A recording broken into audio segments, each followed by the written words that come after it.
नमस्कार। दिन भर की बड़ी खबरों में आपका स्वागत है। मैं हूं अंशिता श्रीवास्तव।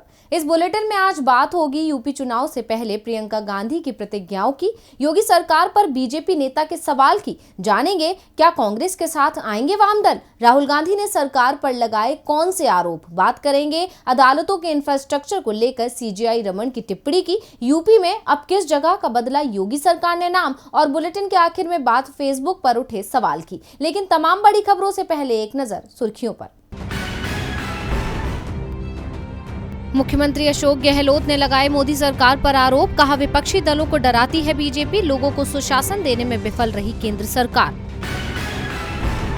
महाराष्ट्र के मंत्री जयंत पाटिल का दावा, नवाब मलिक के पास एनसीबी अधिकारी समीर वानखेड़े के खिलाफ ठोस सबूत। नवाब मलिक ने लगाए थे वानखेड़े पर आर्यन को गलत तरीके से फंसाने का आरोप।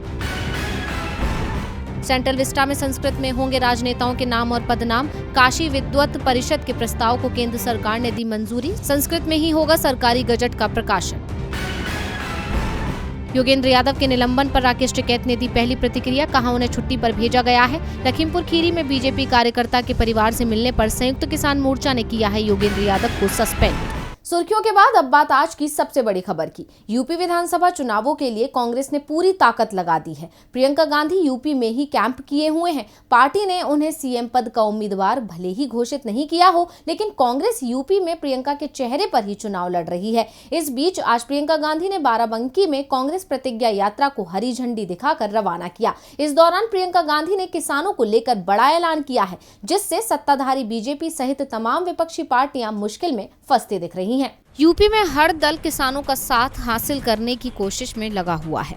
इसका कारण भी है क्योंकि इस समय पूरे देश में केंद्र के कृषि कानूनों के खिलाफ किसानों का आंदोलन चल रहा है, जिस कारण यूपी का किसान भी सरकार से नाराज दिख रहा है। दिल्ली यूपी बॉर्डर पर भी किसानों का प्रदर्शन 11 महीने से चल रहा है। ऐसे में हर दल की निगाह किसानों पर है। किसानों के समर्थन में कांग्रेस सबसे आगे दिखाई दे रही है और अब पार्टी ने किसानों के कर्ज माफी का भी ऐलान कर दिया है। जी हाँ, कांग्रेस महासचिव प्रियंका गांधी ने ऐलान किया है कि यदि यूपी की सत्ता में कांग्रेस पार्टी आती है तो किसानों के कर्ज माफ किए जाएंगे। इससे पहले मध्य प्रदेश, राजस्थान और छत्तीसगढ़ में जब विधानसभा चुनाव हुए थे तो कांग्रेस सांसद राहुल गांधी ने किसानों की कर्ज माफी का ऐलान किया था। कांग्रेस ने इसे अपने घोषणा पत्र में भी जगह दी थी। इसका फायदा कांग्रेस को मिला और उसे तीनों ही जगह सरकार बनाने का मौका मिला और अब कांग्रेस ने किसान कर्ज माफी का वही दाव यूपी में भी चल दिया है। प्रियंका गांधी ने ये ऐलान बाराबंकी में कांग्रेस की प्रतिज्ञा यात्रा को हरी झंडी दिखाने के दौरान किया। दरअसल कांग्रेस पूरे प्रदेश में प्रतिज्ञा यात्रा निकाल रही है। ये यात्रा बाराबंकी, वाराणसी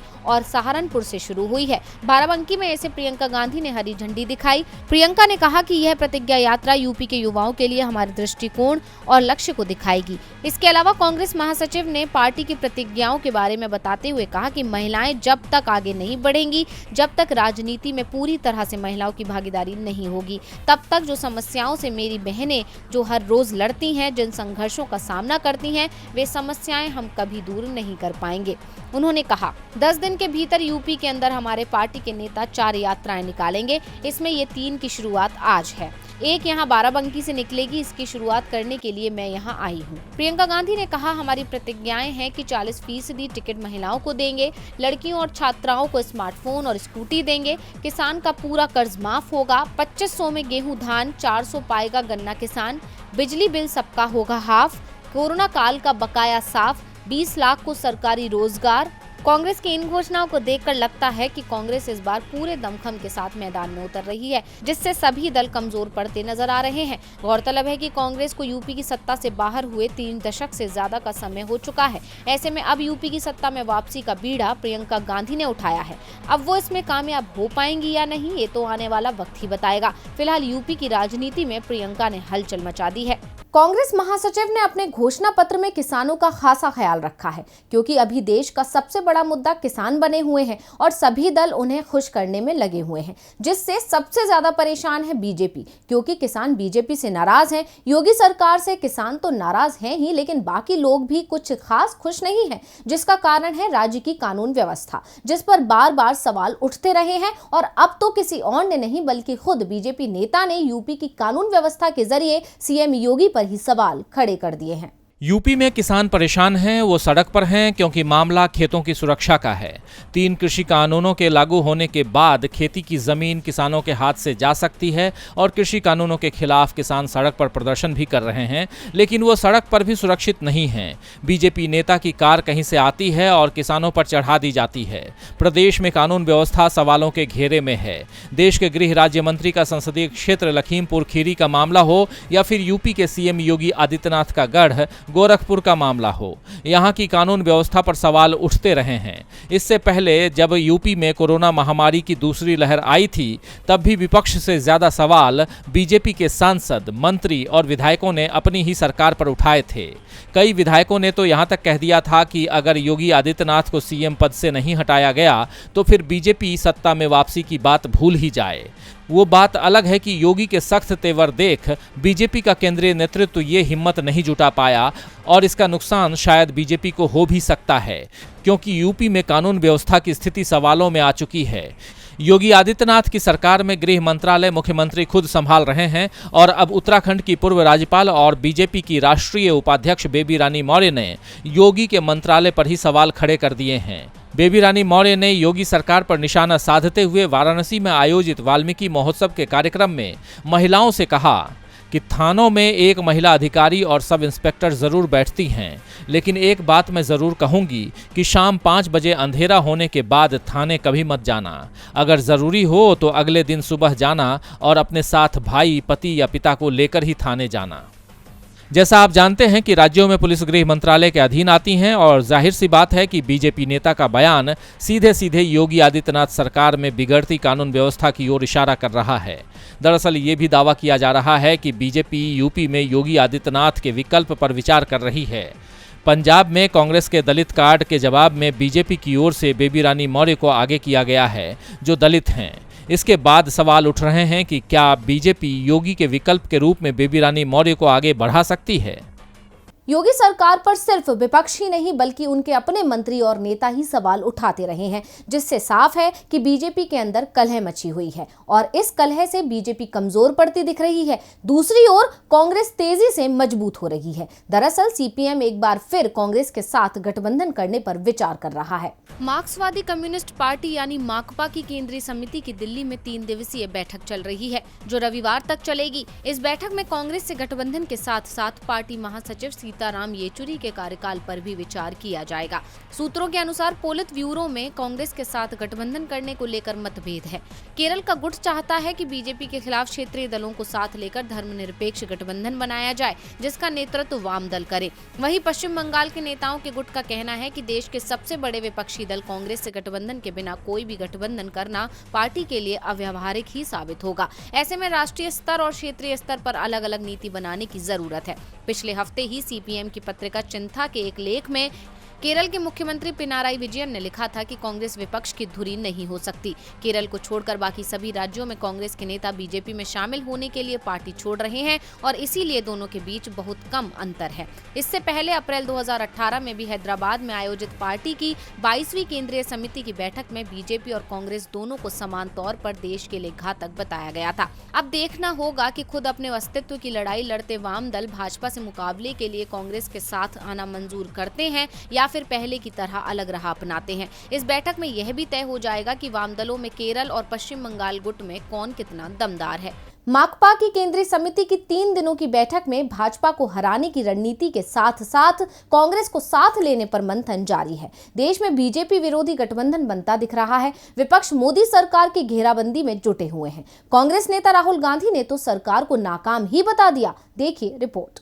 इस वक्त देश में कई मुद्दे उठे हुए हैं जिसने सरकार की मुश्किलें बढ़ा दी हैं। इन्हीं मुद्दों के चलते सरकार पर नाकाम होने तक के आरोप विपक्ष लगा रहा है। एक तरफ किसान आंदोलन है तो वहीं दूसरी तरफ आसमान छूती महंगाई और बची कुची कसर पूरी कर दी सीमा पर चल रहे घमासान ने। अब इन मुद्दों पर विपक्ष तो हल्ला बोल कर रहा है, लेकिन सरकार चुप्पी साधे बैठी हुई है। इसे लेकर कांग्रेस नेता राहुल गांधी ने सरकार को निशाने पर लिया है। राहुल गांधी ने अपने ट्वीट में देश में चल रहे सभी अहम मुद्दों का जिक्र करते हुए सरकार को घेरा है। राहुल गांधी ने ट्वीट किया, किसान परेशान है, महंगाई पहुंची आसमान है, सीमाओं पर घमासान है, भारत तो तब भी महान है, पर केंद्र सरकार नाकाम थी, नाकाम है। अपने ट्वीट के जरिए राहुल गांधी ने एक बार फिर सरकार की नाकामी का जिक्र किया है। उन्होंने आरोप लगाया है कि देश की सरकार ने कुछ नहीं किया बल्कि सिर्फ जनता की परेशानी बढ़ाई है। इससे पहले भी राहुल गांधी ने सरकार को दो जुबान बाला कहकर मेक इन इंडिया को एक जुमला करार दिया था।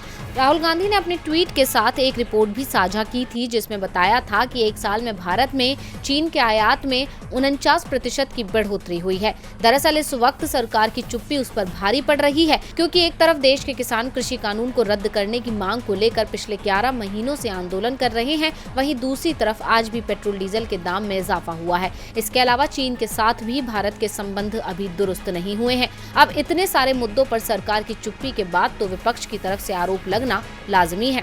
राहुल गांधी ने अपने ट्वीट के जरिए कई मुद्दे उठाए और बताया कि सरकार हर जगह फेल हो रही है। सरकार की असफलता की ओर देश का सुप्रीम कोर्ट भी लगातार ध्यान दिलाता रहता है। सीजेआई रमन ने केंद्रीय कानून मंत्री के आगे फिर एक बड़ी कमी पर चिंता जतलाई है। तो क्या है मामला, देखिए रिपोर्ट। देश के तमाम न्यायालयों में जजों की कमी तो है ही, साथ ही जिन इमारतों में कोर्ट लगाई जाती है उनकी हालत भी बेहद खराब है।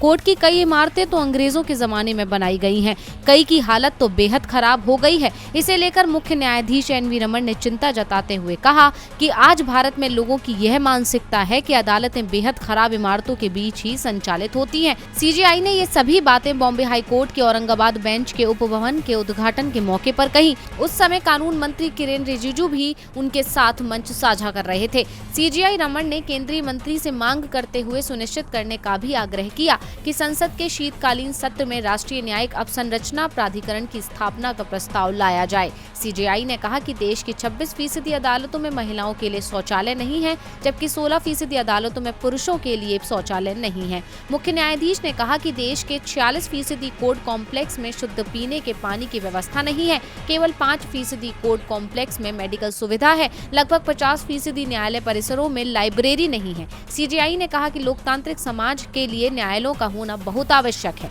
समाज के लोगों का सबसे ज्यादा भरोसा न्याय व्यवस्था पर ही होता है और एक लोकतंत्र में न्यायालय ही आम आदमी को उसके लोकतांत्रिक अधिकारों की गारंटी देता है, जिसके लिए एक प्रभावी न्यायपालिका ही देश के प्रभावी विकास में सहायता कर सकती है।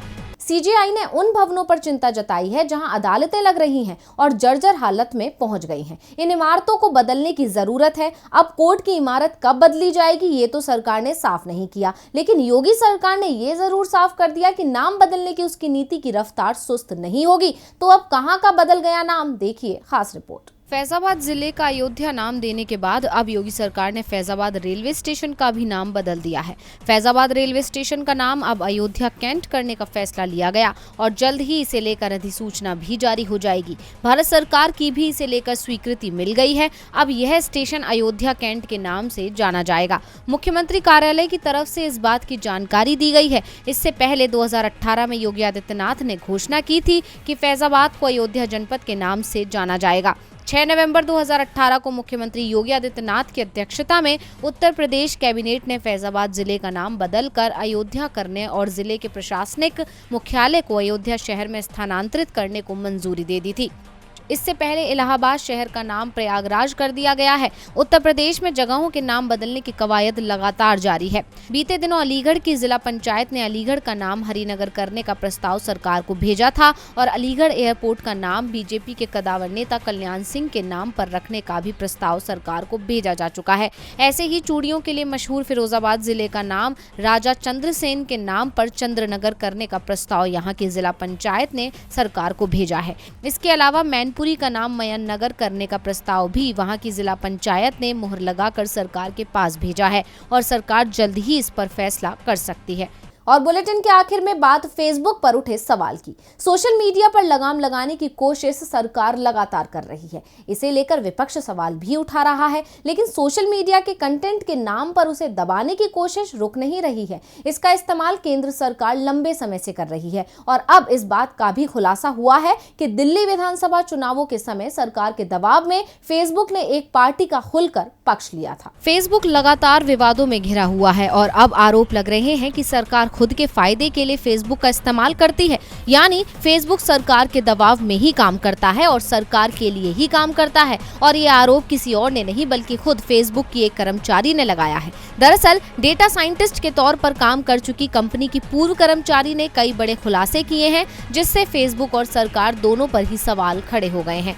सोफी झांग नाम की कर्मचारी ने कंपनी पर कई गंभीर आरोप लगाए हैं और फर्जी अकाउंट पर कंपनी के रवैये को उजागर किया है। उनका दावा है कि कंपनी ने पिछले साल दिल्ली चुनावों में फर्जी खातों के खिलाफ सिलेक्टिव कार्रवाई की। बीजेपी, कांग्रेस और आम आदमी पार्टी ने चुनावों को प्रभावित करने के लिए फर्जी अकाउंट्स का इस्तेमाल किया। हालांकि सिर्फ बीजेपी सांसद से सीधे जुड़े अकाउंट के नेटवर्क को फेसबुक ने नहीं हटाया।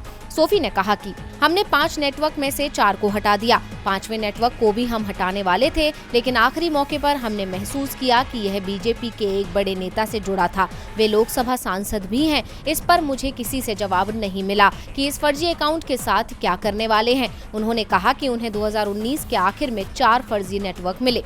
इसके अलावा सोफी झांग ने बताया कि जब उन्होंने कंपनी से बीजेपी के अकाउंट को लेकर सवाल किए तो उन्हें कोई जवाब नहीं दिया गया। साथ ही कुछ समय बाद उन्हें कंपनी से बाहर कर दिया गया। सोफी ने दावा किया कि इसके बाद उन्हें खराब काम का हवाला देकर कंपनी से निकाल दिया। यानी सोफी के बयान से साफ है कि फेसबुक सरकार के दबाव में काम कर रहा है। सोफी के बयानों ने एक बार फिर बीजेपी सरकार की पोल खोल दी है। तो आज इस बुलेटिन में बस इतना ही। देखते रहिए DV लाइव। नमस्कार।